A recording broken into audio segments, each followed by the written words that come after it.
15 lakh metric ton crude oil পরিশোধনের সক্ষমতা নিয়ে পূর্ব পাকিস্তানের জ্বালানি তেলের চাহিদা মেটাতে তৎকালীন সরকার 1963 সালে ইস্টার্ন রিফাইনারি নির্মাণের উদ্যোগ নেয়, যেটি বাণিজ্যিক উৎপাদনে যায় 1968 সালে।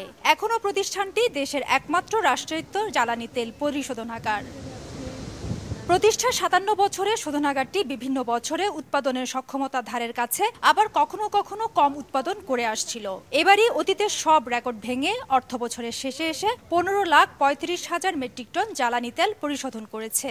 যারা রাত দিন পরিশ্রম করে পুরনো একটি প্রতিষ্ঠানকে সচল রেখেছে, সর্বোচ্চ সক্ষমতায় প্রসেসিং করতে পেরেছে। 15,35,000 মেট্রিক টন ক্রুড প্রসেস করেছে, যেটি আসলেই আমরা বলবো যে আমাদের একটা বিস্ময়কর ব্যাপার।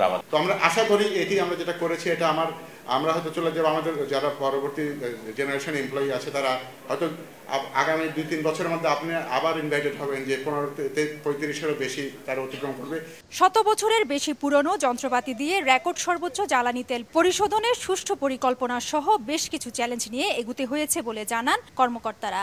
যখন বিভিন্ন ধরনের চাপ থাকে না, মানুষ মুক্তভাবে কাজ করতে পারে, তখন অনেক কিছুই সম্ভব হয়ে যায়। দেশে আমদানি করা ক্রুড অয়েল ইস্টার্ন রিফাইনারিতে পরিশোধন হয়ে 3টি তেল বিপণন কোম্পানির মাধ্যমে বাজারজাত হয়।